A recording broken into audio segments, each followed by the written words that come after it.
Tes. Selamat pagi. Assalamualaikum warahmatullahi wabarakatuh. Mitra NASA dimanapun Anda berada.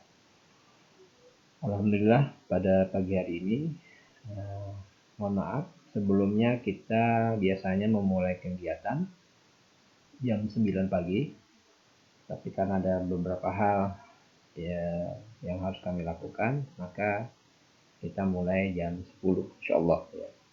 Baik, alhamdulillah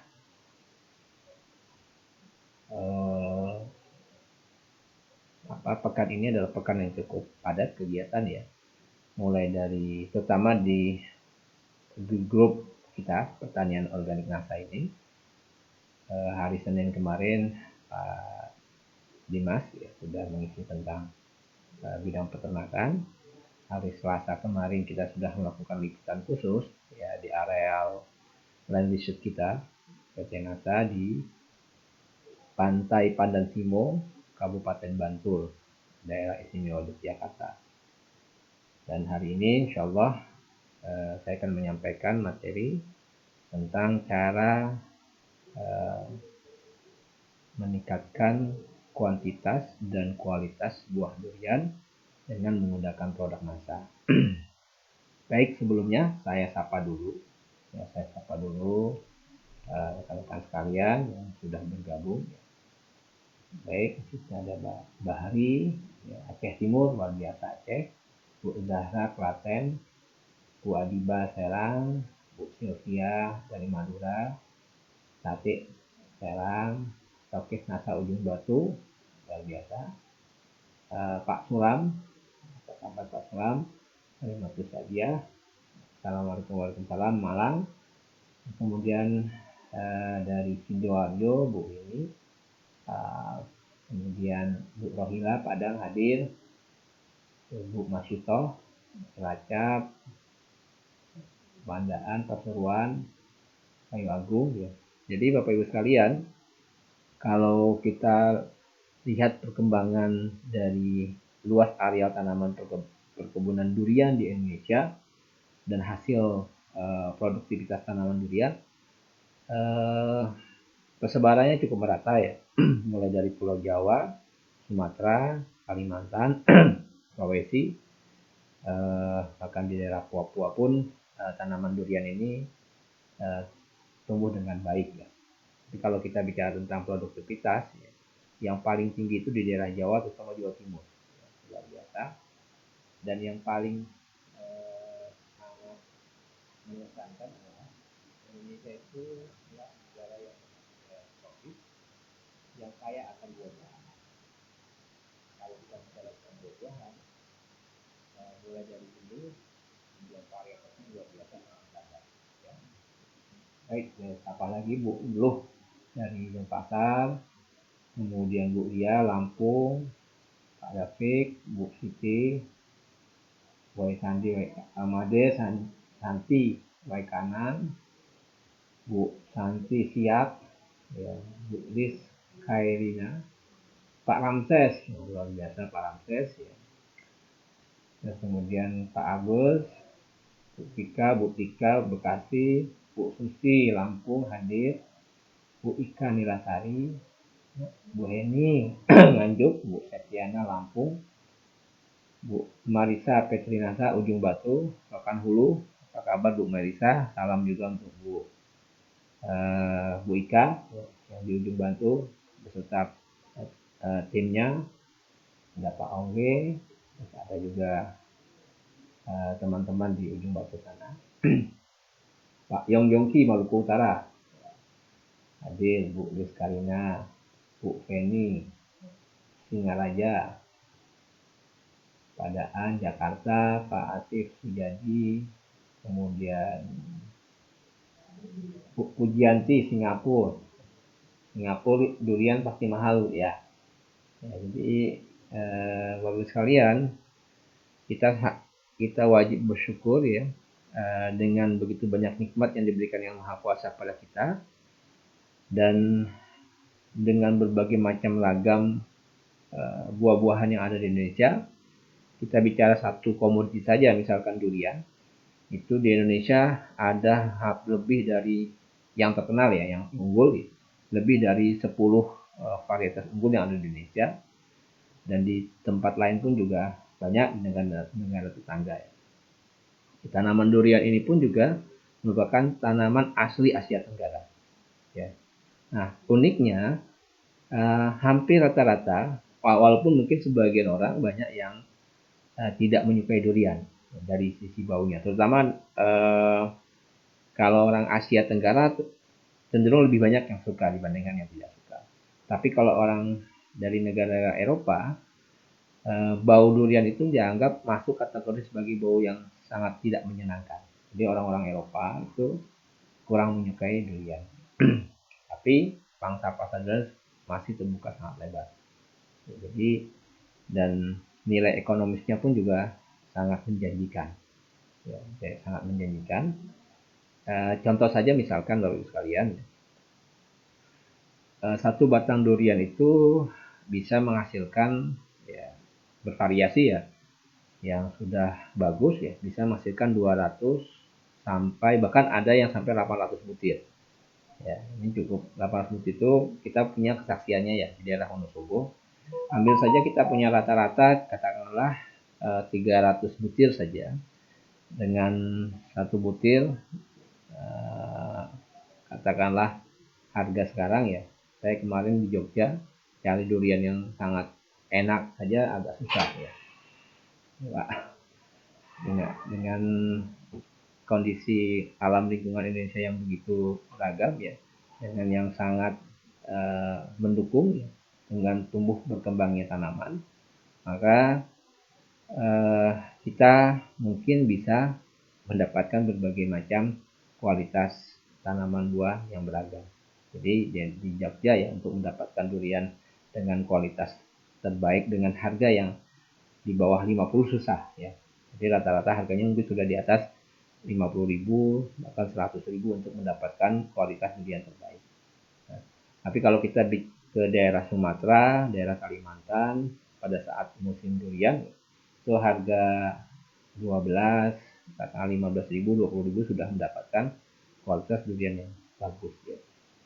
Nah, tadi katakan sekarang ya untuk 300 butir saja dengan harga, ambil saja contoh 20.000 rupiah ya. Kalau 300 kali 300 butir kali 20.000 rupiah saja sudah bisa menghasilkan hasil 6 juta rupiah ya, 6 juta.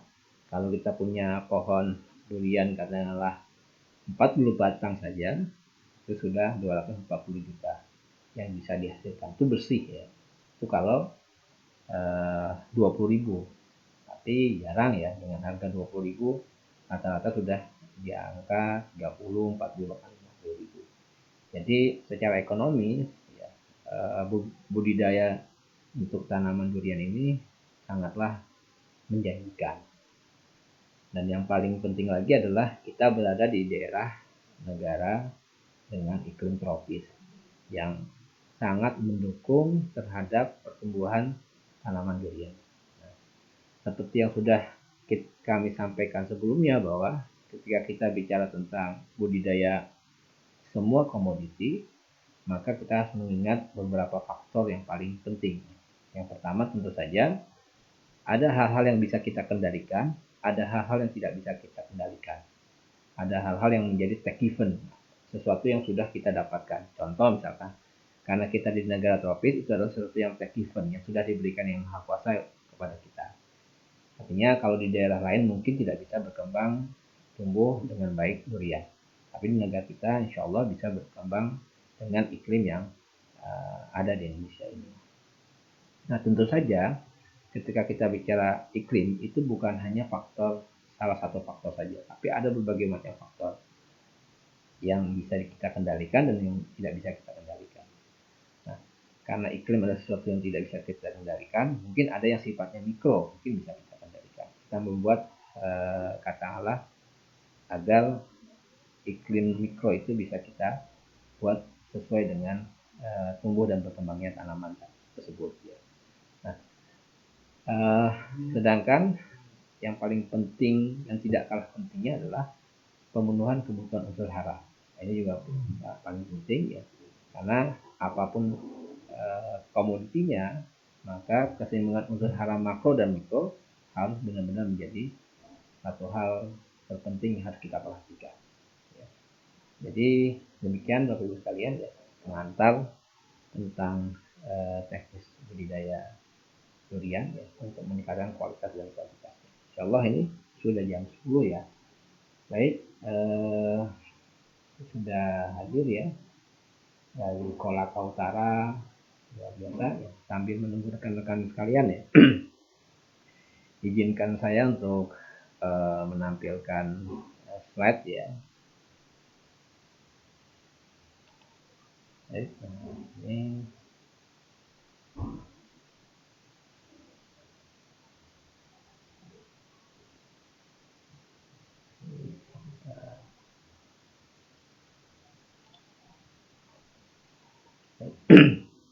di sini ada gambar beberapa foto-foto ya, yang bisa memberikan terutama kepada Bapak Ibu sekalian. Insya Allah semua kita yang tinggal di Indonesia tahu yang namanya buah durian, dan tahu juga yang namanya pohon durian. Dan ini mudah-mudahan bagi penyuka durian, selamat bergabung dengan komunitas penyuka durian. Tapi bagi yang tidak menyukai durian, itu tidak membuat menghalangi kita untuk mengusahakan budidaya durian. Ya. Banyak orang-orang yang tidak suka durian tetapi menanam durian karena dari sisi ekonomi. Baik Bapak sekalian, kita akan mencoba membedah satu persatu terkait dengan teknis budidaya durian. Bagaimana kita bisa menghasilkan secara kuantitas dan kualitas durian. Ya. Kalau bicara kuantitas berarti banyaknya jumlah buah yang dihasilkan. Kalau kita bicara tentang kualitas, berarti kita bicara tentang rasanya durian, terus kemudian tebalnya buah durian. Yang kita inginkan kan kulitnya, ya, isinya durian itu dagingnya tebal, tapi bijinya tipis. Ya. Jangan sebaliknya ya. Dagingnya tipis, bijinya tebal. Kita menginginkan walaupun terkait dengan biji juga sangat berpengaruh terhadap sifat genetis itu saja. Tapi paling tidak dari sisi rasa yang harus kita bisa dapatkan. Berbagai macam kesukaan orang, banyak orang suka rasanya manis, ada yang sukanya pahit, ada yang menginginkan buah durian matangnya itu empuk, ya tidak terlalu lembek, tetapi rasanya manis. Tapi pada umumnya orang sangat menyukai durian yang rasanya manis, bukan hambar, bukan tawar dan sebagainya. Baik, kita lanjut ya. Kita walaupun ini agak akademis, ya, agak ilmiah, apabila kita harus mengetahui ya, bahwa kalau kita bicara tentang satu komoditi, maka paling tidak kita mengenal dari sisi taksonominya, dari ilmunya. Taksonomi, ilmu mempelajari tentang kasta, tentang strata. Taksonomi itu tentang urutan. Singkat itu bahasa Indonesia itu bangsa. Jadi termasuk golongan rantai sama dengan divisi dan masuk yang masuk ke dengan di divisi angin naik setelah kita lebih naik berarti termasuk divisi Islam itu benda keren kemudian jenis spesies. Kalau kita bicara spesies juga bahasa artinya Burio Bidetino. Mungkin ini sebagai satu hal awam yang perlu kita tahu. Baik, sebelum kita berjalan ini, saya ingin sekalian untuk melihat perkembangan perkembangan tanaman durian di daerah di negara Asia dan wilayah Asia. Jadi Tanaman durian ini merupakan tanaman asli dari Asia Tenggara yang umumnya beriklim yang tropis, sama di Indonesia, Malaysia, Thailand, Vietnam, Australia, bagian Australia. Nah, yang sangat membedakan Indonesia dengan negara-negara lainnya, mungkin dari sisi apa kultur ya, kultur dalam memahami sesuatu, mempelajari sesuatu. Ketika kita bicara durian, orang asosiasinya cenderung kepada Thailand. Padahal di negara kecil ya. Cek suaranya ya. Oh, suaranya kecil ya. Maaf, baik-baik. Saya coba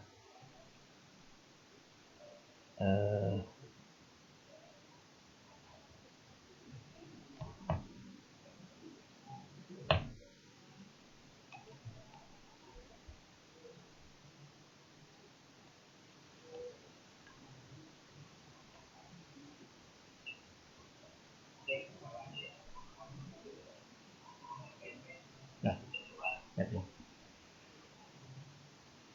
ini udah hidup dari tadi ya? Oh.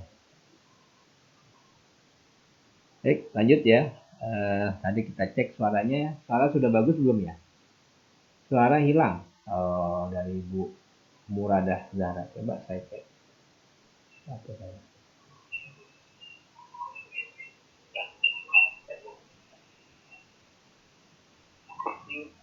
Udah hidup dari tadi ya?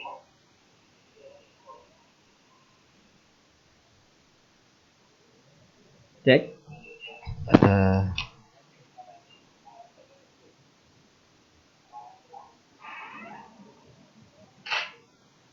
Oke, makasih Pak Udin. Baik, Bapak Ibu sekalian, ya. Tadi kita cek ada beberapa tanggapan dari Bapak Ibu sekalian. Suara kurang bagus. Udah bagus ya suaranya ya? Mohon maaf ya. Baik, kita lanjut Bapak Ibu sekalian. Kita lihat bahwa tanaman durian ini adalah tanaman asli Asia Tenggara. Ya. Dengan iklim tropis, negaranya antara lain Indonesia, Malaysia, Thailand, Vietnam, Australia. Tapi yang menjadi hal perlu keprihatinan kita bersama, karena cenderung ketika orang bicara durian, orang menganggap bahwa Thailand itu duriannya lebih bagus dibandingkan Indonesia. Bahkan Musang King pun dari Malaysia itu dianggap lebih bagus dibanding Indonesia. Padahal Bapak sekalian, mungkin yang membedakan dari sisi tadi kultur ya, kultur budaya untuk meningkatkan kualitas. Ya. Hampir rata-rata di Indonesia belum banyak ya orang yang mengusahakan durian dengan cara yang memang sangat rigid ya, mulai dari cara menanamnya, cara pemupukannya, cara pemangkasan, cara pengairan dan lain sebagainya. Mungkin kalau di daerah-daerah Thailand, Malaysia mungkin sudah banyak ya lokasi-lokasi lahan durian yang dikelola dengan sangat intensif. Lalu mungkin sekarang sebagian di Indonesia sudah mulai. Nah, bagi kalian, ya baik, terkait dengan cara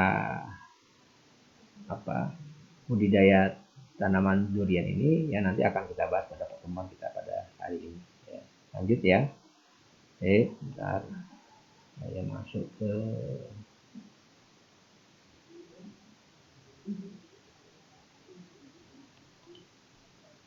baik. Baik. Nah, ada kalau kita bicara tentang tips, kita bicara juga tentang kunci sukses berkebun durian. Ya, mudah-mudahan Bapak Ibu sekalian yang hadir di sini ada punya lahan durian atau mungkin baru menanam durian atau sudah punya. Ya. Tinggal kita lihat, kita bedah supaya hasil yang tadi yang selama ini kita dapatkan bisa lebih meningkat baik secara kuantitas maupun kualitas. Nah, ada beberapa kunci sukses berkebun durian. Yang pertama adalah pemilihan varietas. Kenapa pemilihan varietas ini penting? Ya, karena nanti kita akan bisa memilih ya, varietas apa sebenarnya yang sangat disukai oleh masyarakat pada umumnya. Karena Kalau kita bicara tentang sukses berkebun durian, bukan hanya terkait dengan budidaya teknisnya saja, tapi kita bicara juga dari sisi bisnisnya, dari sisi ekonomisnya. Ada beberapa varietas yang kurang disukai, kemudian kita pilih varietas yang disukai. Kemudian yang kedua adalah cara pengolahannya. Cara pengolahannya itu menjadi kunci sukses juga dalam berkebun durian. Jangan sampai kita mengelola lahan, contoh misalkan dalam pemilihan lahan saja kita usahakan, nanti dalam slide berikutnya akan saya sampaikan, kita mengusahakan terkait dengan jenis lahannya. Jenis lahan yang paling bagus itu adalah ketika perbandingan antara tanah yang berupa lempung, pasir itu dan bahan-bahan organik ideal. Ideal seperti apa? Contoh misalnya, kalau kita ketemu lahan yang dimana kandungan liatnya, kandungan lempungnya sangat tinggi, itu akan berakibat terhadap pertumbuhan tanaman, bahkan produktivitas yang juga kurang bagus. Kalau terlalu banyak pasirnya, juga rasa durian menjadi lebih hambar. Makanya kita pilih lahan yang dimana kandungan kandungan lempungnya dan kandungan pasirnya, kemudian bahan organiknya juga ideal. Salah satu contohnya misalkan tanah-tanah latosol atau PMK, persolik merah kuning, atau tanah andosol. Ini istilah-istilah dalam tanah. Tanah yang umumnya diketahui oleh para praktisi di perkebunan. Nah, termasuk juga nanti dari sisi ketinggian lahan. Ketinggian lahan masuk ke, jadi di antara 50 meter sampai 600 di bawah permukaan laut. Kemudian cara penanamannya, bagaimana cara pemupukannya, kemudian pengendalian hama penyakit, terus kemudian cara mengatur tumbuhan di luar musim. Nah, ini juga menarik tuh kita lihat.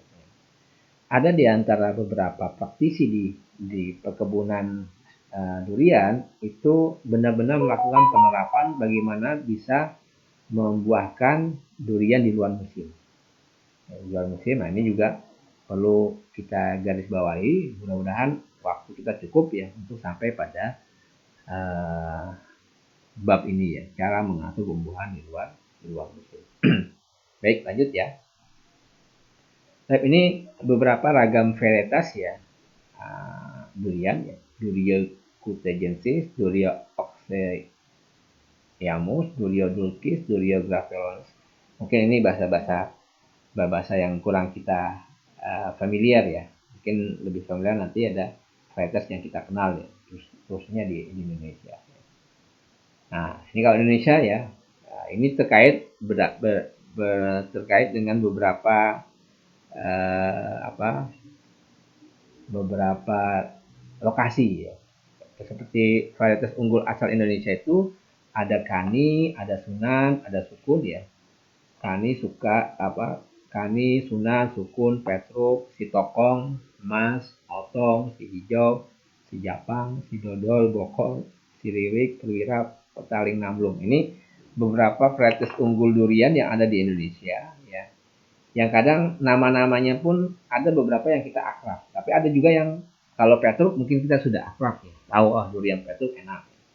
Tapi seperti si Dodol mungkin kita kurang begitu akrab. Tapi memang ini terkait dengan daerah setempat.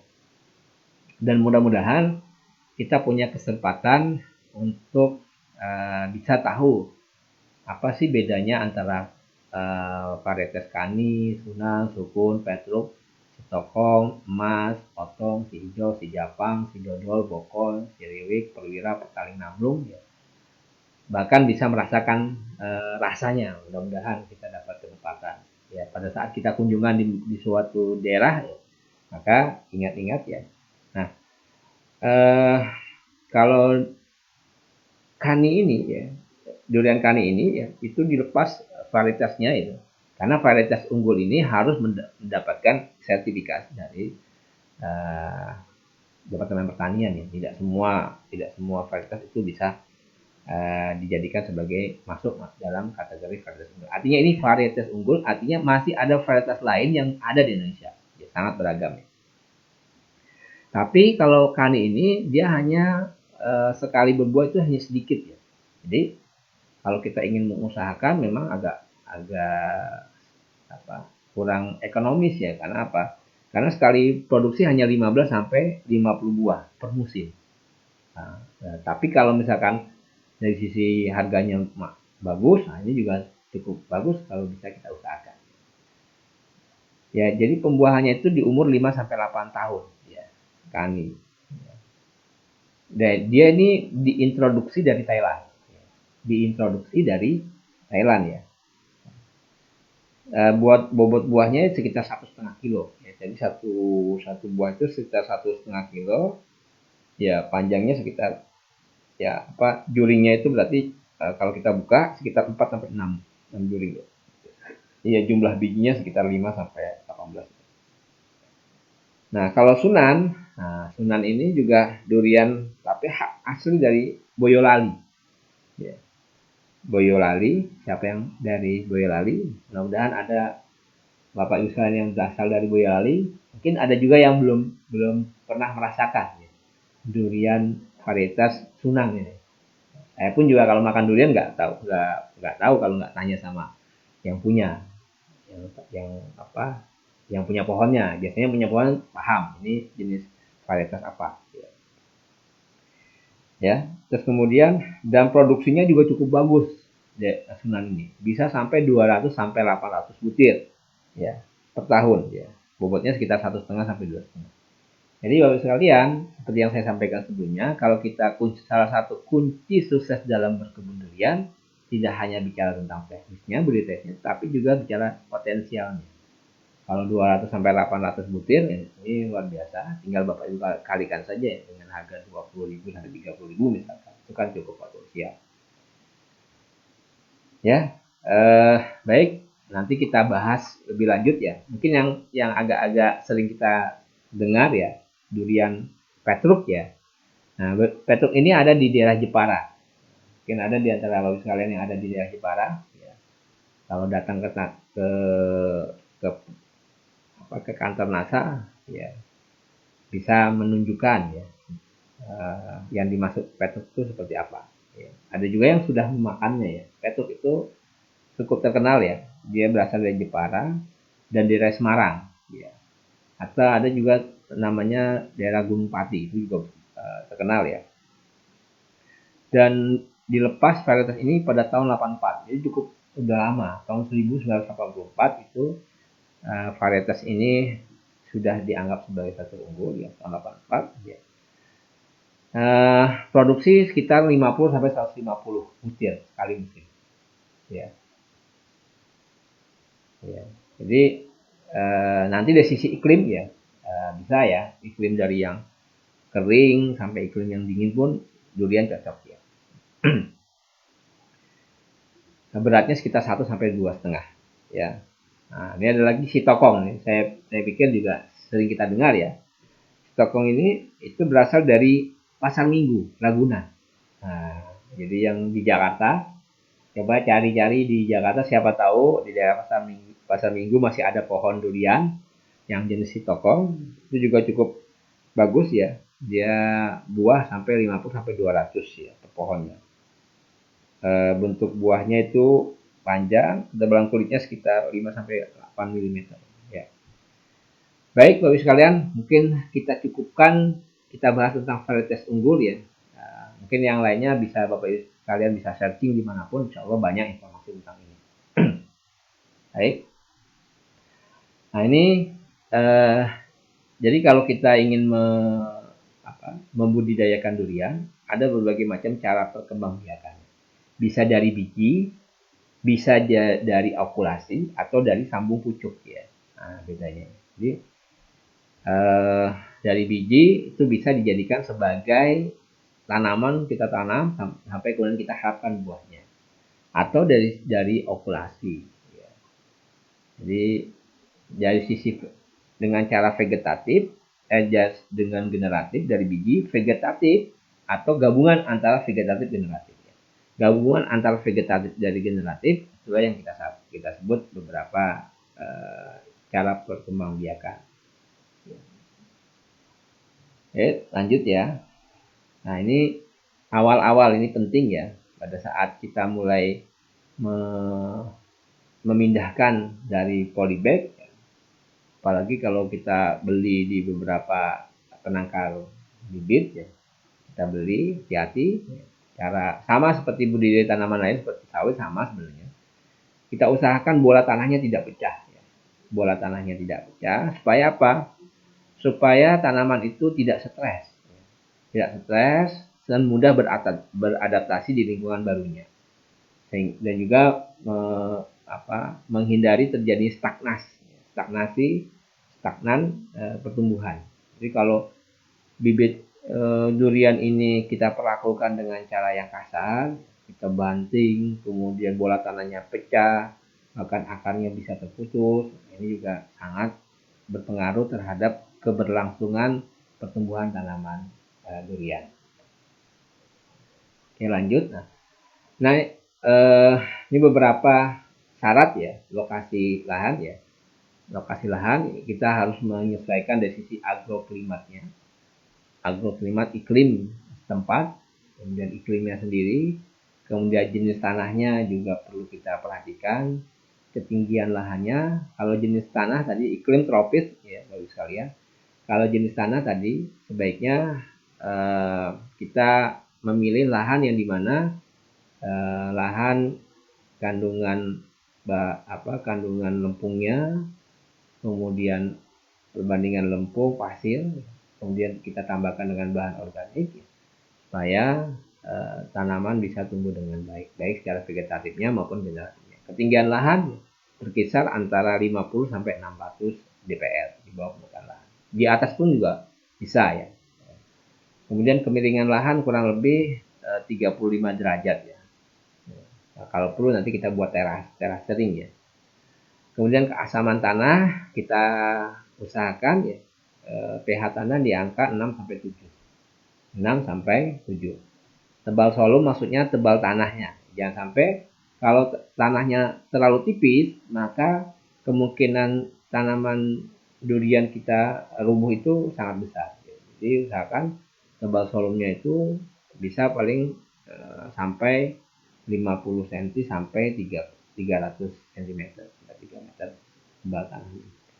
Kedalaman air tanah, usahakan kedalaman air tanah itu kita nanam lokasinya bukan lokasi yang cekungan, bukan lokasi yang rendahan sehingga akan menyebabkan pertumbuhan tanaman terganggu, bahkan akarnya bisa menjadi busuk dan mati. Curah hujan paling tidak berkisar antara 1.500 sampai 2.500 mm per tahun. Kemudian cahaya matahari bisa sampai 40 sampai 50% penyinarannya. Nah, kemudian Bapak Ibu sekalian, kita bicara tentang tahapan fase generatif ya.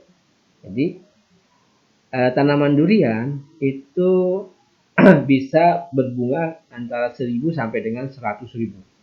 Ya, tanaman durian bisa berbunga 1.000 sampai dengan 100.000 dan tidak semuanya tentu saja menjadi buah. Nah, lalu kemudian bunga durian, ya ini khas ya. Bunga durian itu biasanya mekar saat sore hari. Ya, beda ya kalau tanaman-tanaman bunga-bunga yang kita usahakan ya. Biasanya kan kita berharap ada yang mekarnya pagi hari, bahkan kita kenal ada bunga pukul 8. Ya. Bunga pukul 8 biasanya dia mekar pagi hari. Nah, tapi kalau bunga durian itu mekar saat sore hari. Nah, pada saat sore hari dan penyembukan itu berlangsung pada malam hari. Penyembukannya, jadi bunga jantan dan bunga benang serbuk sari menyerbuki putik ya, itu berlangsung malam hari, dibantu oleh angin dan serangga. Artinya kalau ada terjadi pada malam hari yang sangat ekstrim, misalkan terjadi angin yang sangat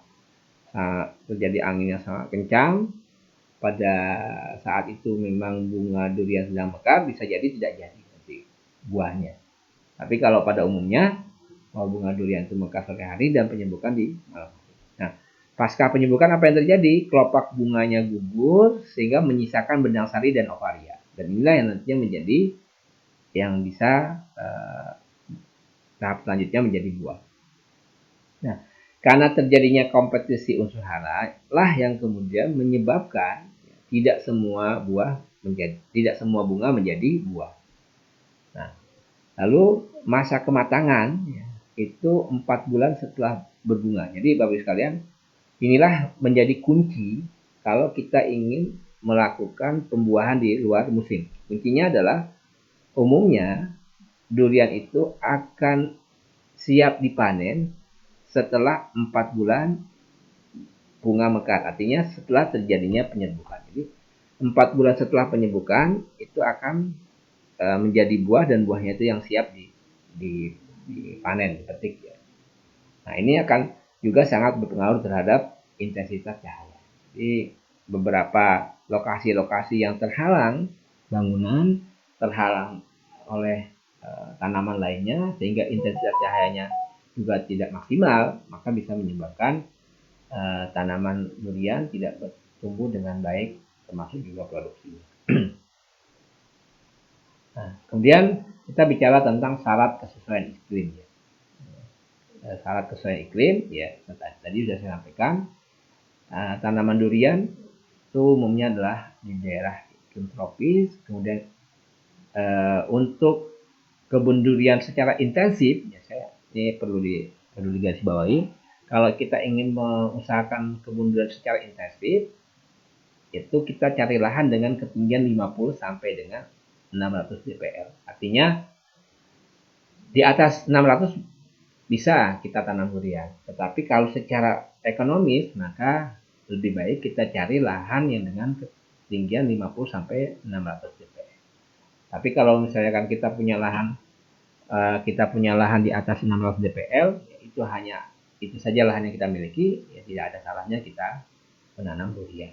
Tapi kalau secara bisnis, secara ekonomis, maka kita cari lahan yang berada ketinggian 50 sampai dengan 600 dpl.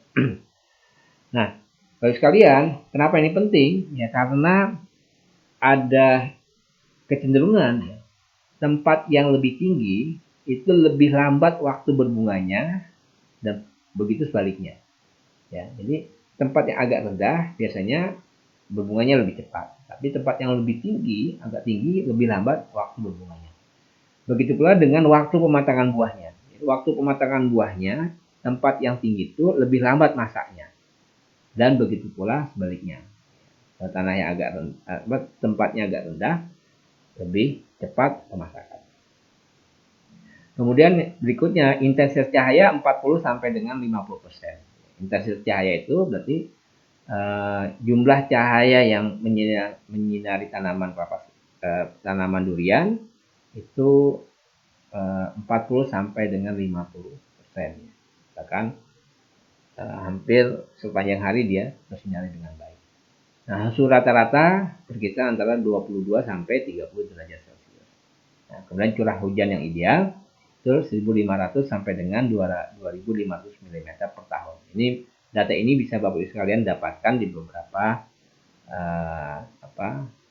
dinas-dinas di pertanian atau di perkebunan mengenai curah hujan, atau data dari yang bisa kita akses ya berdasarkan wilayah. Bisa curah hujan wilayah Bogor misalkan per tahun bisa tahun 2005 sampai 2020 bisa kita dapatkan. Nah, yang berikutnya terdapat 3 sampai dengan 4 bulan kering. Nah, di Indonesia cocok ya. 3 sampai 4 bulan kering. Lanjut. Nah, sekarang tanah ya, lahan. Tanah premium. Jadi tanah premium itu tanah yang paling bagus ya. Bahwa kalau kita ingin tanam durian secara intensif, carilah tanah dengan kandungan tanah lempung dan perbandingan lempung pasir yang ideal, yang subur ya, kaya bahan organik. Terus kemudian jenis tanahnya seperti tanah latosol, PMK, fosforik merah kuning, kemudian andosol. Andosol itu biasanya umumnya di daerah-daerah di kaki gunung. Daerah-daerah yang ada pegunungannya. Seperti daerah Merapi itu, kemudian daerah-daerah eh, yang ada gunung berapi biasanya cenderung jenis tanahnya jenis tanahnya tipenya tipe andesite. Nah, tanah yang kandungan liatnya tinggi itu kurang baik untuk durian. Dan juga tanah kandungan pasir tinggi pun juga kurang baik untuk kualitas buah durian. Biasanya rasanya tawar yang kandungan pasirnya tinggi. Kemudian tadi sudah saya sebutkan ya, topografi kemiringan lahan itu kurang lebih 35 derajat ya. Kemudian kedalaman air tanah 50 sampai 300 cm, pH ideal 6 sampai 7. Nah, lanjut ya. Tipe perkembangbiakan. Jadi kalau kita ingin menanam durian, kita bisa menanam dari generatif, dari biji. Ada plus minusnya. Antara kita nanam dari biji atau dari vegetatif, kita cangkok, kita stek, atau campuran, itu batang bawah dari biji, kemudian bagian atas dari vegetas yang lembut. Atau kita kenal ada kan durian bawor. Bawor itu sebenarnya dari bahasa Jawa ya. Itu bawah di word, artinya ada yang 3 kaki. Jadi bagian bawahnya gunakan 3 kaki supaya mungkin lebih kokoh. Terus kemudian ada sifat-sifat unggul yang bisa kita dapatkan di bagian batang bawahnya. Nah, bagian batang atasnya kita ambil, kita bisa menggunakan lambung pucuk, ya. Nah, supaya bisa mendapatkan hasil yang kita inginkan dan lebih cepat berbuahnya.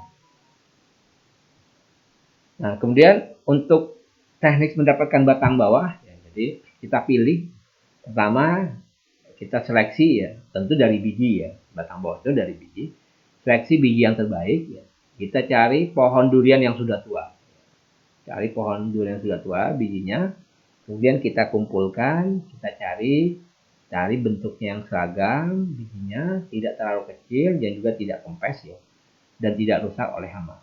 Kemudian biji disimpan kurang lebih 1 pekan, lalu kita seleksi dengan cara apa? Ambil air ya. Kalau bijinya tenggelam, itu yang bagus. Tapi kalau bijinya ngambang, itu kita seleksi yang mengapung di permukaan air,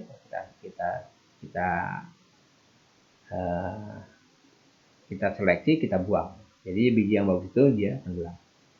Kemudian media tanam ya, bisa menggunakan dari polybag atau langsung di lahan. Kalau yang dari polybag kita bisa campur dengan Esgran Organindo 250 gram dan Natural Glio. Kita campur ya, Natural Glio ya, untuk 1 polybag mungkin ya kalau mau dicampur bisa menggunakan, kita perbanyak bisa gunakan Esgran atau gunakan Esgran yang 10 kilo, kita campur Natural Glio 1, kita aduk lalu kita bagi-bagi ke media tanam. Dan kemudian biji bagus ya, direndam dengan SPR NASA atau menggunakan POC pun boleh ya. Bisa semalaman ya, baru kemudian ditiriskan lalu kita tanam. Nah, usia 2 bulan baru bisa dilakukan sambung pucuk ya. Usia 2 bulan baru bisa dilakukan sambung pucuk. Kemudian kalau okulasi dilakukan pada tanaman sudah usia 15 bulan. Jadi bisa kita lakukan ya, bisa menggunakan okulasi atau menggunakan sambung pucuk. Dengan syarat tadi kalau sambung pucuk minimal usianya sudah 2 bulan. Kemudian kalaupun okulasi bisa dilakukan pada tanaman usia 15 bulan. Nanti kalau Bapak sekalian beda antara sambung pucuk dan okulasi, ya bisa nanti didapatkan informasi. Kalau secara prinsip ya, kalau sambung pucuk ya, kita cari bagian atas tanaman, kemudian kita sambung ya. Sedangkan kalau okulasi kita ambil matanya, mata tunas yang bagus kita tempelkan di bagian tanaman yang tadi bagian bawahnya. Nah, lanjut ke pembuahan durian. Ya, jadi salah satu kunci dalam pembuahan durian adalah pengairan. Ini penting ya Bapak sekalian. Pengairan, kemudian yang kedua pemangkasan, yang ketiga pemupukan, yang keempat merangsang pertumbuhan bunga, Dan lalu kita akan bicara tentang membuahkan durian di luar musim. Caranya bagaimana? Ya, kita ikuti slide-slide berikutnya. Dan saksikan iklan berikutnya, tapi ikuti slide-slide berikutnya. Baik, sekalian. Nah, untuk pengairan ya, yang sangat paling penting Bapak sekalian, tanaman durian adalah tanaman yang sangat peka. Ya, jadi sangat peka terhadap air ya. Artinya kalau kita pada saat awal kita tanam durian, jangan sampai tanaman durian itu kekurangan air atau bahkan kelebihan air. Ya. Jadi dan pengairan ini juga penting dalam pengaturan pembungaan. Jadi kita bisa melakukan membuat tanaman durian itu yang memang sudah siap untuk kita buahi. Dibuahi maksudnya masuk ke fase generatif dan kita merangsang agar muncul bunga dengan cara apa? Kita lakukan teknik kita keringkan, kita buat stres durian, tanaman durian tersebut sehingga harapannya akan muncul bunganya. Tapi kalau tanaman durian itu tidak kita lakukan pengeringan, jadi sepanjang tahun itu tanaman itu tercukupi airnya, itu akan muncul akan dominan pertumbuhan vegetatifnya. Ya, jadi kalau kita intensif ya, atau mungkin ada kebun durian intensif sumber airnya dari saluran irigasi, tapi pada saat kita menginginkan munculnya bunga, maka air itu benar-benar kita stop ya, kita keringkan. Ya, kita keringkan agar muncul bunganya. Nah, pada saat bunga sudah muncul, baru kita lakukan kemudian penyiraman, tapi secukupnya. Kita tidak berlebihan. Ya. Fungsinya hanya untuk menjaga kelembaban tanah. Ya. Fungsinya hanya untuk menjaga kelembaban tanah. Jadi lanjut ya.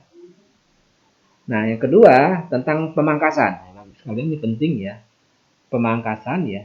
Yang kita lakukan adalah kita usahakan ya. Pemangkasan itu dilakukan paling tidak pada saat usia tanaman duriannya sudah berusia 1,5 tahun di lahan ya.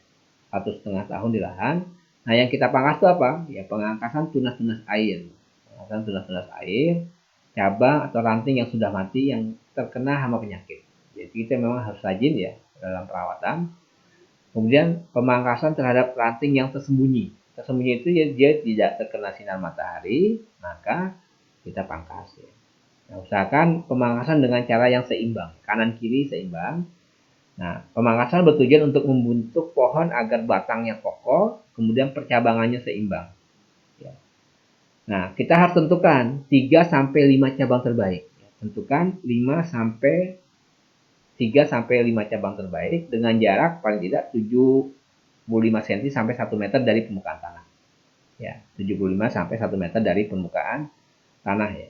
Nah, kalau tanaman durian itu sudah sampai 3-5 meter, kita pangkas ujungnya, paling ujung, supaya pertumbuhannya itu benar-benar bisa mencapai cabang-cabang yang bagus. Tapi kalau terlalu menjulang tinggi, maka tidak akan nanti cabang-cabang yang memang kita pertahankan itu pertumbuhannya tidak maksimal ya. Jadi nanti pada saat dia sudah tinggi kita perlu pangkas di pucuknya ya. Nah, kemudian yang berikutnya adalah pemupukan. Kita masuk ke slide berikutnya adalah pemupukan ya. Ya, seperti hal yang sudah saya sampaikan sebelumnya, ada 4 tepat ya dalam pemupukan. Tepat dosis, ya, tepat waktu, tepat cara, dan tepat sasaran. Nah, tepat dosis tentu saja kita bicara tentang pupuk yang berimbang, baik makro dan mikro. Ketika kita bicara makro, maka kita langsung bicara tentang pupuk NPK. Ya. Mikro, kita bicara tentang pupuk mikro ya. Maka kalau di kita, maka kita bicara tentang pupuk organik massa.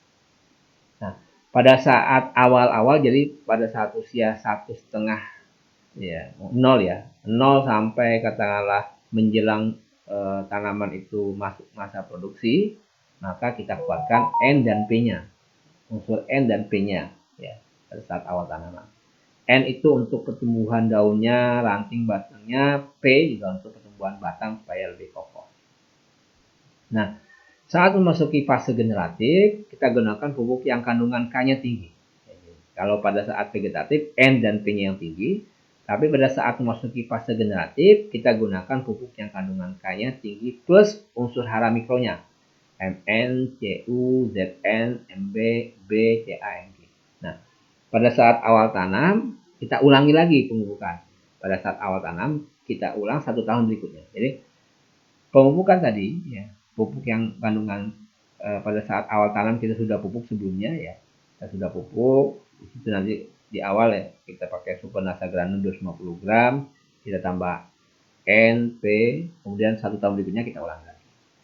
Nah, dilakukan pada saat akhir musim hujan dan awal musim kemarau. Pemupukan kita lakukan pada saat akhir musim hujan dan awal musim kemarau. Oke, lanjut.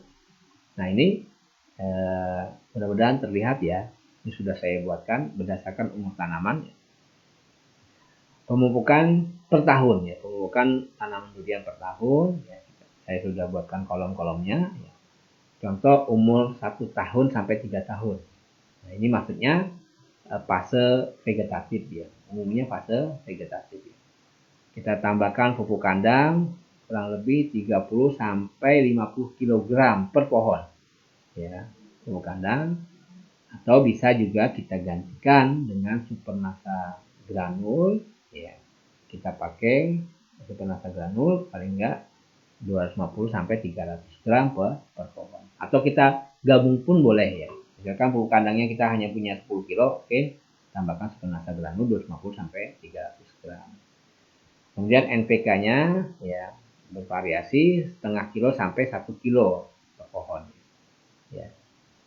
Kemudian super nasa granul tadi ya, super nasa ini bukan granulnya tapi ini super nasa, kita juga bisa pakai 5 sampai 10 gram per pohon. Nah, pada saat umur 1 sampai 3 tahun belum kita gunakan PWR. Mungkin PWR bisa di akhir pada saat tanaman sudah masuk ke usia 3 tahun, menjelang ke 4 tahun. Kemudian frekuensinya per tahun 3 sampai 4 kali ya. 3 sampai 4 kali pemupukannya. Ya. Terus POC nasa disemprotkan di bagian daunnya 4 sampai 5 tutup ya. POC-nya 4 sampai 5 tutup, hormoniknya 1 tutup. Nah, nanti penggunaan hormonik bisa kita lebih intensifkan kalau kita melakukan yang namanya pembuahan di luar musim. Nanti kita bicarakan selanjutnya. Kemudian usia tanaman 4 sampai 6 tahun ya, pupuk kandang kita tambahkan ya, atau bisa gunakan super nasa granul ya, untuk menggantikan pupuk kandang. Karena sebenarnya bahan organiknya yang kita butuhkan. Ya. NPK-nya pakai ya, 1,5 sampai 2,5 per pohon.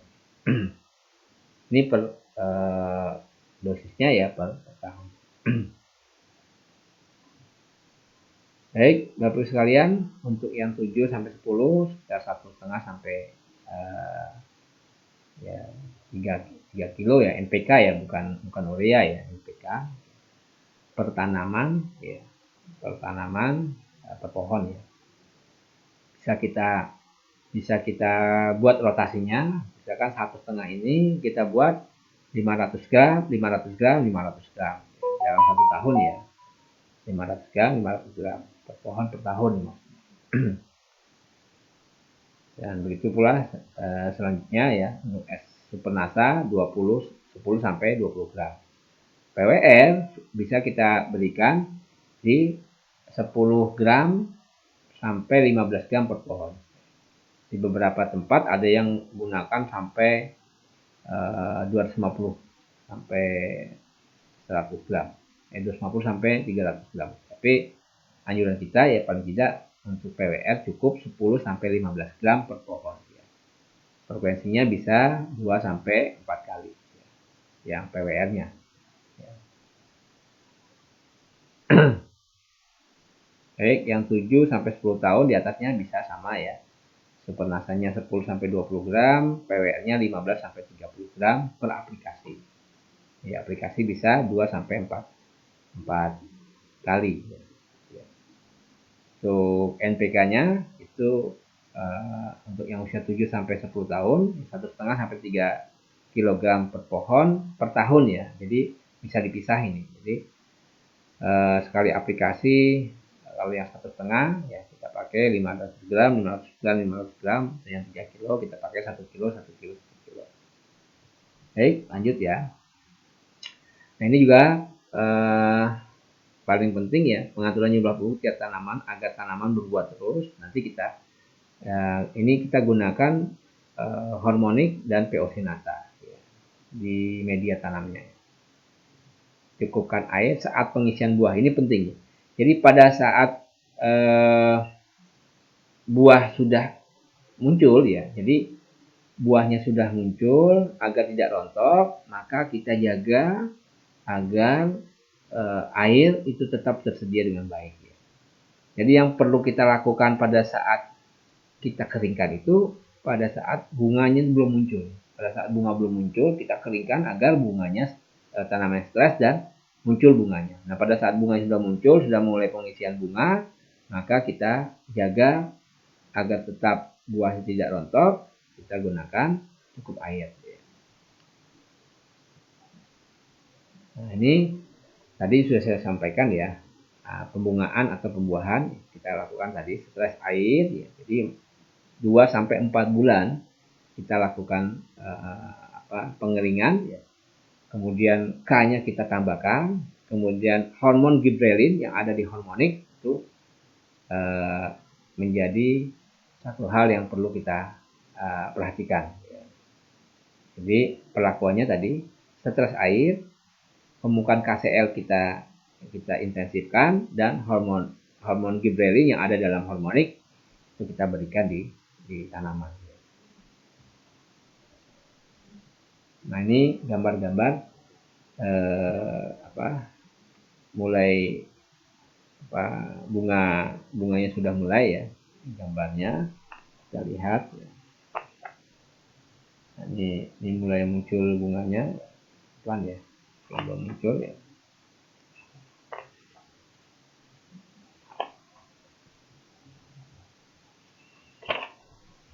Baik, belum muncul ya. Nah ini bunga ya, bunganya sudah muncul. Nah, ini mulai dari bunga sudah muncul ya, calon-calon bunganya.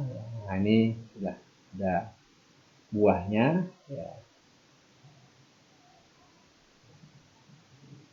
Buahnya ya usia 1 bulanan ya buahnya ini.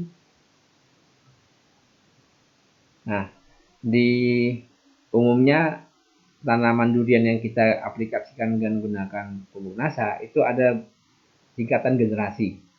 Maksudnya ada 3 generasi, ada muncul bunga, ada muncul buahnya, ada buah yang sudah siap panen. Itu maksudnya.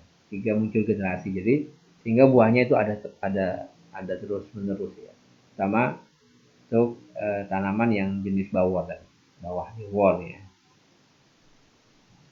Nah ini buah duriannya ya, gambar-gambar.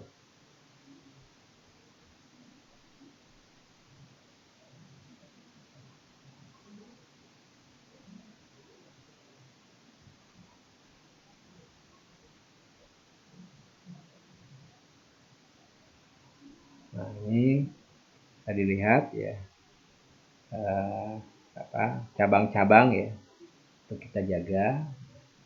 Jadi ada cabang yang memang kita pertahankan, ada cabang-cabang ranting yang memang harus kita buang supaya kualitas buahnya juga bagus.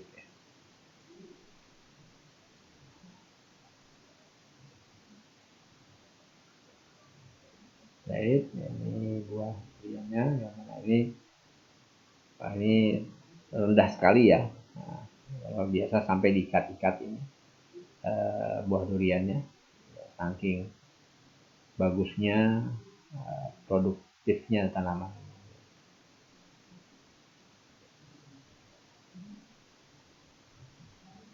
Nah ini sebenarnya enggak ini ya.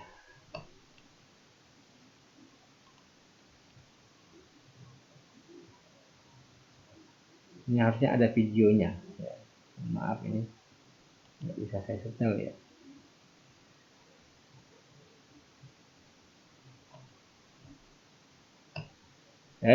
Kita lanjut ya. Tadi cara pemangkasan ya. Cara pemangkasan sudah ini. Jadi kita bentuk lebar tajuknya sekitar 6 sampai 8 meter ya. Jarak tanamnya idealnya 6 kali 6 kali 6 atau hingga 8 kali 8. Nah, kita ingin lihat ya inovasi teknologi bawah di bor ya. Ada berapa kakinya itu. Ya, awalnya ya. Kemudian ini ada beberapa keunggulan ya, kuat ini ya, buah sesuai induknya, ketinggian 10 sampai 600 di bawah permukaan laut ya, pencegahan banjir, mencegah tanah longsor, mempertahankan cadangan muka air, usaha penyelamatan dari pengaruh global warming, aspek sosial, ekonomi, dan pengembangan nanti. Bawor luar biasa, mungkin banyak di antara bapak sekalian yang sudah merasakan nikmatnya durian bawor yang bisa jenisnya montong. Terus pemanenan ya optimal, rontok pada batas tangkai buah, maksudnya memang jatuh sudah layak panen ya, beraroma harum, tidak busuk. Nah, bapak sekalian, saya ingin menyampaikan tadi ya, membuahkan durian di luar musim. Jadi kalau kita ingin membuahkan durian di luar musim itu minimal kita punya 2 atau 3 lokasi. Ya, minimal 2 atau 3 lokasi. Contoh misalkan ya, kita punya 3 blok, blok 1, blok 2, blok 3. Nah, contoh misalkan di bulan Januari, ya, di bulan Januari, blok 1 itu kita lakukan pengeringan di blok ya, di bulan Januari. Di blok pertama itu kita lakukan pengeringan tadi ya. Pengeringan paling tidak 2 sampai 4 bulan tergantung jenis varietasnya. Ya, pengeringan ya. Jadi di blok 1 itu Januari, Februari, Maret kita keringkan. Januari, Februari, Maret kita keringkan. Nah, di blok 2 ya, ini biasanya sudah di bulan Januari, Februari, Maret itu ini blok yang biasanya kita panen. Ada yang panen. Pada saat panen, di bulan Januari kita panen, di bulan Februari kita mupuk. Ya. Di bulan panen, pemupukan, Maret kita dilakukan apa? Ya. Di blok ketiga, kita tidak melakukan pengeringan, tidak lakukan pemanenan, dan tidak lakukan pemupukan. Nah. Lalu di bulan tadi ya, di bulan Januari Februari, blok 3 itu tidak kita lakukan apa-apa. Nah, tapi di bulan Maret, Bapak sekalian, bulan Maret, blok 1 tadi tetap ya, pengeringan tetap. Nah, di blok kedua tidak dilakukan apa-apa. Nah, di blok ketiga sudah mulai panen. Jadi, di blok pada saat di blok kedua sudah selesai pemanenan, lalu di bulan Maret, di blok ketiga sudah kita lakukan panen. Panen di 2 bulan, Maret, April kita panen. Nah, pada saat di bulan April, itu blok 1 kita lakukan pemupukan. Blok di bulan April, ya nanti saya tambahkan statnya ya. Di bulan April, di blok 1, kita lakukan pemupukan NPK plus harmonik ya. Pemupukan NPK ya, kita NPK plus harmonik POC kita bocorkan. April sampai ya bulan April. Bulan Mei ya, karena tadi ya sudah kita lakukan pengeringan. Jadi bulan Januari, Februari, Maret kita lakukan pengeringan di blok pertama. Bulan keempat kita berikan NPK plus harmoni. Nah, bulan Mei itu tanaman sudah mulai berbunga. Ya, jadi yang di blok 1 itu tanaman sudah mulai berbunga. Sedangkan di blok kedua ya, kita nunggu nih, kita tidak terjadi ya, kita nunggu. Nah, di blok ketiga bulan Mei kita lakukan pembukaan. Setelah bulan Maret, April kita panen di blok ketiga, bulan Mei-nya kita pupuk ya. Nah, di bulan Juni yang blok pertama kita masih nunggu tanamannya berbunga sampai kemudian dari tanaman bunga menjadi buah paling tidak selama 4 bulan. Nah, blok kedua setelah kita lakukan Januari panen, kemudian Februari kita mupuk, ya kita harapkan Maret, April kita menunggu, Mei juga kita menunggu sampai Juni. Lalu kemudian di bulan Juni, di blok kedua kita lakukan pembukaan NPK plus harmonik. Oke. Bulan kedua kita lakukan pembukaan NPK plus harmonik. Nah, di blok ketiga itu kita berlakukan NPK dengan N tinggi, N-nya tinggi. Jadi bulan Juli ya. Lalu kemudian di bulan Agustus ya, bulan Agustus di blok pertama tidak lakukan apa-apa. Kemudian di blok kedua bulan Agustus sudah mulai tanamannya berbunga. Ya. Tanaman berbunga di bulan Agustus. Kemudian blok ketiga mulai pembuangan bunga. Ya, blok ketiga kita buangin bunga yang kita menginginkan tidak jadi dibuah. Nah, di bulan September blok pertama kita panen nih. September, Oktober kita panen. September, Oktober kita panen. Nah, di bulan November, blok pertama kita pupuk. Nah, di blok kedua, tadi kan saya katakan tanaman mulai berbunga. Bulan Agustus, September, Oktober, November. Lalu kemudian di bulan Desember kita panen. Nah, yang blok ketiga, karena kemudian blok ketiga juga tadi di bulan Agustus kita buangin buahnya, September kita tunggu. Kemudian Oktober kita pupuk NPK tambah lagi harmonik. Kemudian di bulan November tanaman sudah berbunga dan begitu seterusnya. Itulah artinya kita mengusahakan lahan kita itu bisa berbuah sepanjang musim. Ya, artinya bukan sepanjang musim, artinya dalam 1 tahun itu kita bisa beberapa kali menghasilkan buah durian dari 3 blok yang berbeda. Ya, gitu. Baik, Bapak Ibu sekalian, saya pikir cukup ya 1 jam dari jam 10 sampai jam 11. Mudah-mudahan ini bermanfaat bagi Bapak Ibu sekalian. Selebihnya, monggo silakan jika ada yang ingin mendiskusikan, ingin menanyakan sesuatu, silakan bisa chatting lewat kolom komentar. Kalau ada yang kurang mantap, ya bisa nanti lewat chat WA, chatting lewat WA. Dan mudah-mudahan ini saya masih punya beberapa PR ya, materi-materi yang sebelumnya belum saya upload ya di grup. Kalau nanti saya upload, ya. Nanti juga materi ini saya akan upload juga di grup ya. Baik. Selanjutnya sebentar ya.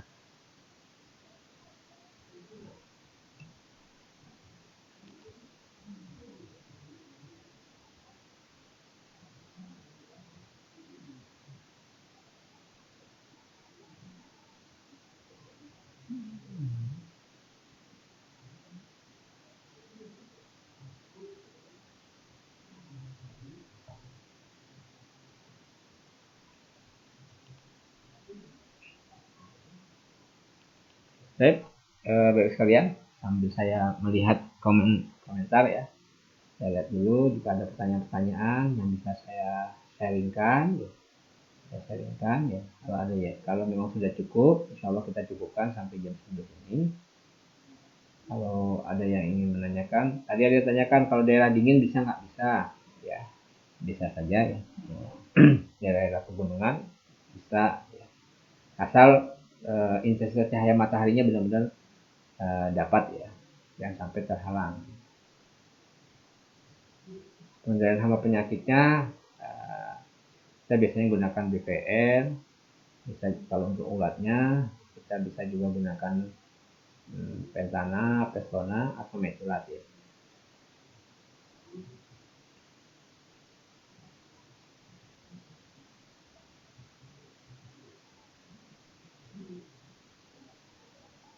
Pak, kalau pohon duriannya usia 6 tahun lebih belum berbuah sama sekali, itu gimana cara supaya berbuah? Tadi ya Bu Titi, ya, caranya tadi ya, teorinya dari sisi lahannya dilihat harus ada 2-4 bulan kering atau 2-4 bulan di mana lahan itu benar-benar kita keringkan. Atau juga kita lihat juga lahannya apakah selama ini ketersediaan airnya sudah cukup atau belum. Ya, ketersediaan airnya cukup atau belum. Ya, jadi tanaman durian itu dia butuh air tetapi juga ada masa-masa di mana dia perlu kita lakukan namanya stres air sehingga dia akan memunculkan bunganya.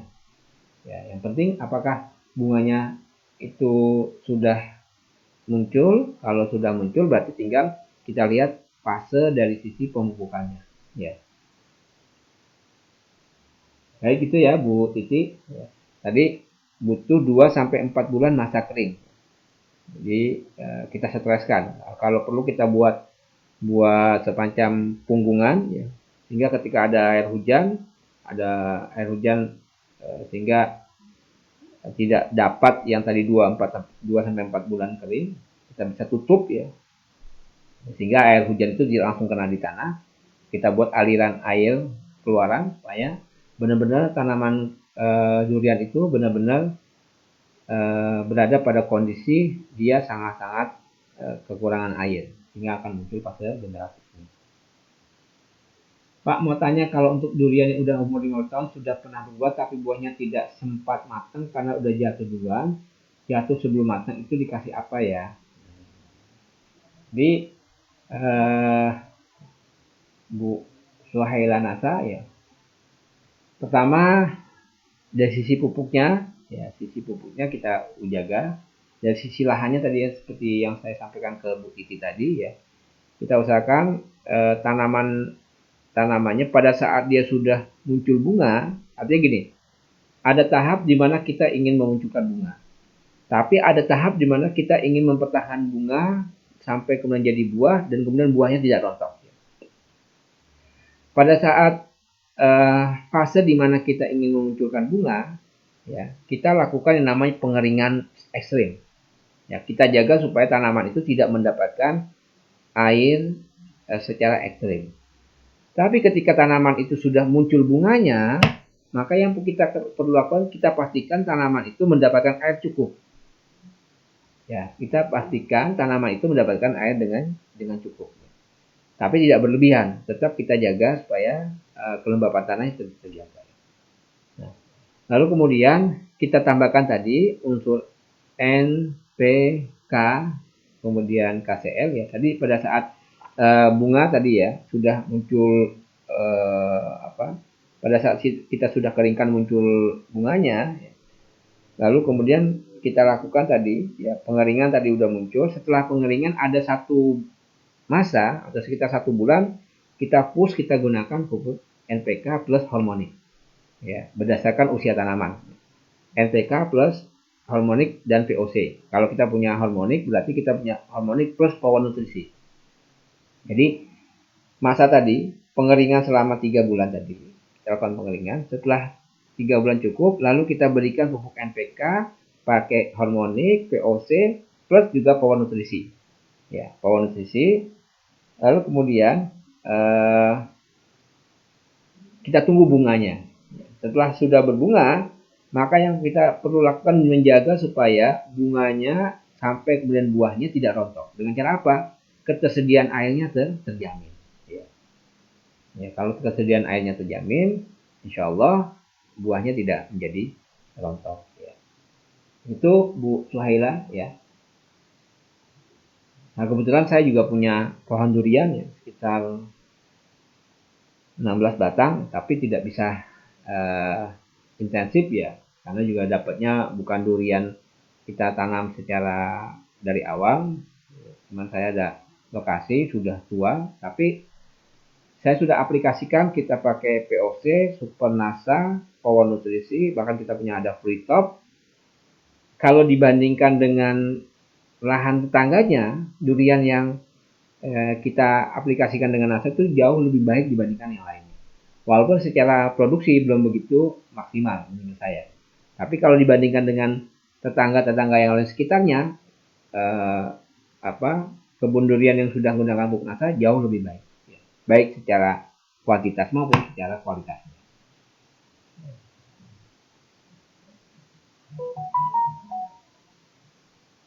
Nah, tadi Umu Habibah mau tanya Pak, saya baru Pak, kalau pohon durian bisa berapa kali panen dalam setahun? Ya, dalam setahun itu kalau tanaman secara fisiknya tanaman secara fisiknya tadi saya katakan, contoh tadi ya, kita punya blok ya, ada 3 blok tadi ya. Pada Januari, Februari, Maret ya, Januari, Februari, Maret kita keringkan. Lalu di bulan April kita melakukan pemupukan NPK, akan muncul nanti bulan berikutnya, harapan kita akan muncul bunganya. Nah, karena bunga menjadi buah itu butuh waktu kurang lebih 4 bulan, berarti Juni, Juli, Agustus, September. Juli, Agustus, September baru kemudian kita panen ya. September, kita Oktober. Ya, artinya dalam 1 tahun itu 1 kali untuk 1 blok ya. Tapi kalau kita punya blok yang lain, kita lakukan dengan cara yang berbeda. Bisa juga kita bisa setting ininya panennya. Artinya untuk satu tanamannya sendiri ya, dalam 1 tahun sekali. Artinya jadi ada September, Oktober kita panen. Misalkan kita punya pohon 10 pohon ya. 10 pohon dengan lokasi yang hampir berdekatan, bisa kita lakukan berbagai macam treatment. Oke, pohon yang ini saya lakukan pengeringan di bulan ini, Januari, Februari, Maret. Tapi pohon yang ini saya lakukan pengeringan di bulan Februari, Maret, April, Mei, Juni. Bisa kita kontrol. Jadi bisa saja nanti dengan 10 pohon itu bisa panen dengan waktu yang berbeda. Ya, tapi kalau pohonnya sendiri ya, setahun sekali. Tapi dengan cara tadi kalau gunakan teori secara umumnya sekali. Tapi kalau yang sudah kita praktekkan di daerah Blitar itu bisa ada 3 generasi. Tapi 3 generasi itu tetap saja ada fase di mana ada musim kering, ada fase di mana muncul bunga, ada masa kemudian menjadi buah. Kalaupun bisa dalam sekian bulan, mungkin bukan dalam waktu 12 bulan ya, mungkin sekitar 9 bulan sekali kita panen, 9 berikutnya kita panen bisa. Begitu ya Bu Umu Habibah. Pak Made Santi, Pak ada tetangga kemarin panen durian tapi banyak yang nggak bisa dikonsumsi karena dalam duriannya masih mentah. Itu bagaimana cara mengatasinya Pak? Biasanya cuma pakai pupuk Ponska, mutiara 3 kali dalam 1 tahun. Baik Pak Made Santi, tadi sebenarnya tinggal kita praktekkan saja yang sudah saya sampaikan tadi. Misalkan ya, Januari, Februari, Maret kita keringkan. Kemudian Januari, Februari, Maret, April kita pupuk NPK. Kemudian kita pakai Power Nutrisi, kita pakai POC, tambah lagi hormonik sesuai dengan standar. Nah, lalu kemudian harapan kita nanti 1 bulan berikutnya sudah muncul bunga. Ya, tanaman sudah mulai berbunga, kita tunggu sampai 4 bulan berikutnya. Artinya tanaman berbunga ini dia sudah punya simpanan pupuknya. Simpanan pupuknya apa? Di situ sudah ada NPK-nya tercukupi, ada harmoniknya, powernya, ada fruit top-nya. Insya Allah pada saat berbuah itu buahnya itu benar-benar sudah bisa dinikmati kematangan. Tapi yang paling penting lagi adalah menjaga supaya buah itu tidak mudah rontok, tidak mudah jatuh, atau tidak jatuh pada saat belum pada saatnya.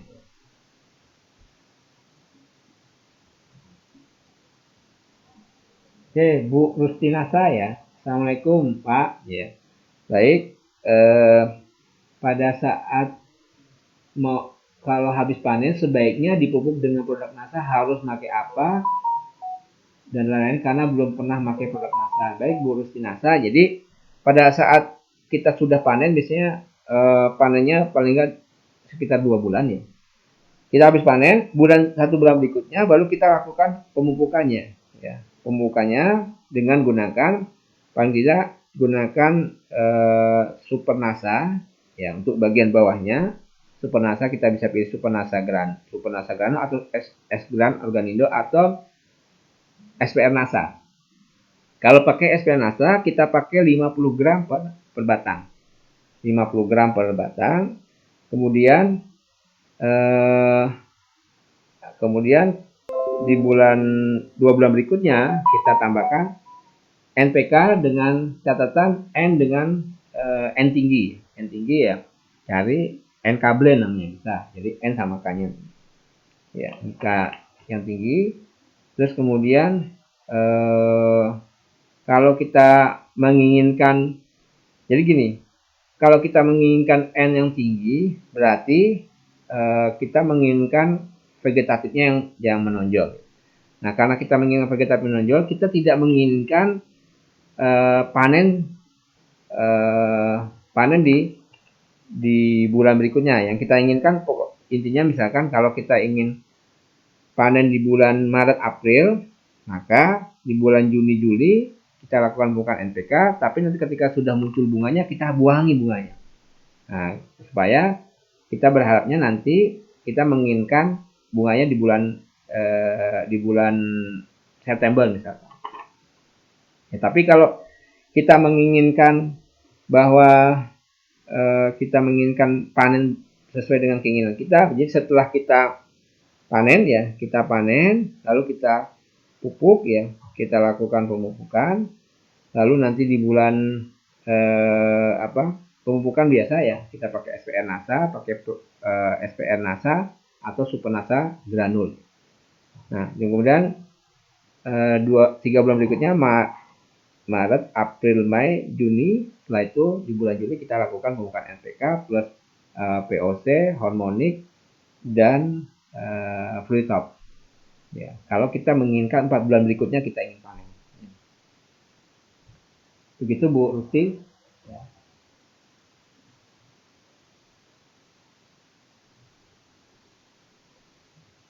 Maaf Pak, ada customer pengennya hanya organik nasa saja. Apa bisa maksimal? Ya, kalau kita menginginkan hasilnya maksimal secara kualitas, tentu kita masih tetap menggunakan pupuk makro ya. Pupuk makro saja. Nah, bukan pupuk makronya, perlu pupuk makro plus pupuk nasa. Ya.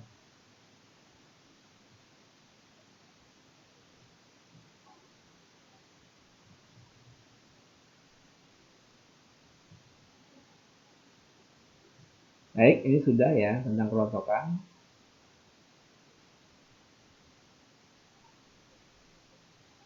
Bu Wanti Simbolon sudah saya jawab ya.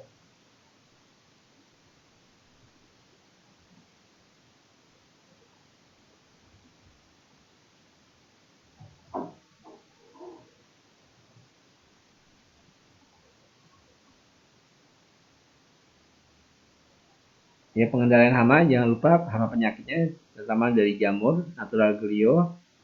Kemudian kalau ada serangan ulat ya kita pakai BPN. Kemudian juga pakai metilat ya. Ya pada saat ini metilat belum, masih close order ya.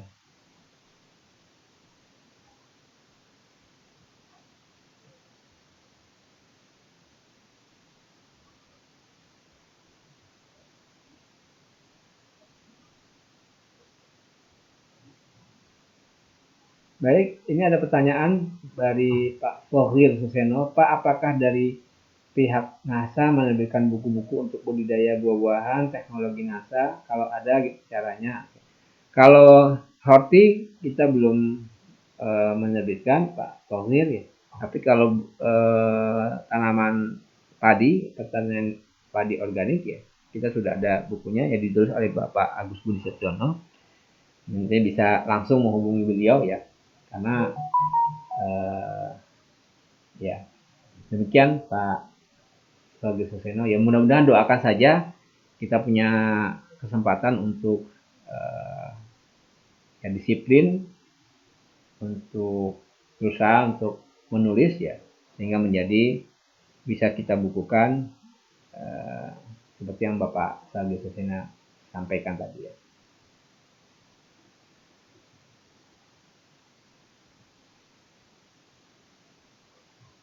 Baik, Pak Dimas Eka ya untuk tanaman durian montong mungkin nanti untuk dosis-dosis ya bisa nanti lewat chat WA ya nanti saya kirimkan ya.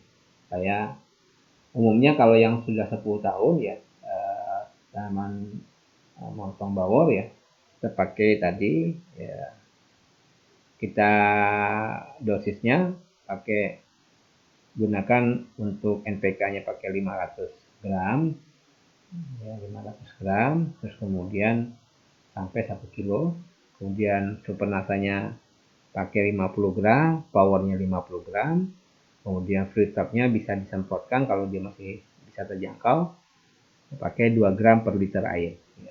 Misalkan Bapak nyemprot ada 10 liter air, maka tambah 2 gram kali 10 berarti 20 gram untuk free topnya. Demikian ya Pak Dimas Eka.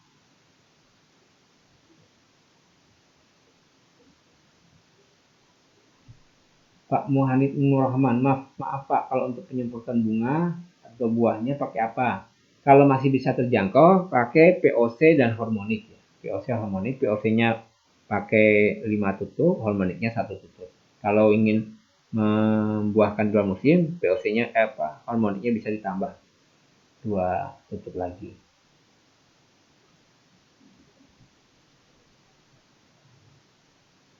Pak, jika menumbuhkan dengan cara kocor, berapa perbandingan pupuk organik NASA dengan NPK dan dosis per pohon berapa? Tadi sudah ya. Untuk NPK-nya ya kita pakai berdasarkan usia tanaman. Kemudian dosis per pohon tadi pupuk organik NASA SPR-nya 50 gram, PWR-nya 50 gram, kemudian eh, apa? Kalau disemprot POC sama hormoniknya, POC-nya pakai 5 tutup, hormoniknya 1 sampai 2 tutup. Demikian ya. Mitra NASA Sulawesi Selatan.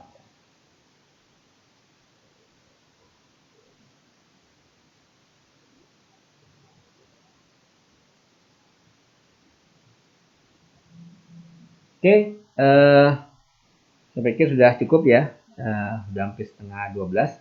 Mudah-mudahan pertemuan kita bermanfaat dan insya Allah pekan depan ya nanti akan diisi oleh konsultan PT NASA itu Pak Adi Nugroho ya, oleh Rabu depan ya. Beliau akan mengisi terkait dengan porang ya. Mudah-mudahan hari ini Bapak Ibu sekalian sehat semua. Pertemuan kita juga pertemuan yang barokah, bermanfaat, dan alhamdulillah sampai dengan sekarang ya, atas bantuan berbagai pihak ya, kerjasama lintas bidang, lintas departemen ya. Kita punya ada IT, kita juga punya support system, kita punya technical service dan manajemen yang sudah mendukung kita semua sehingga kita bisa melaksanakan acara webinar ini, kita bisa melaksanakan kelas online ini, tentu atas berkat kerjasama semua pihak. Dan terutama juga kepada Bapak Ibu sekalian yang sudah setia untuk mengikuti kelas-kelas online kita. Mudah-mudahan kesuksesan, kemudian keberkahan menyertai kita semua. Mungkin itu saja dari saya. Wabillahi taufiq wal hidayah. Assalamualaikum warahmatullahi wabarakatuh. Semangat pagi.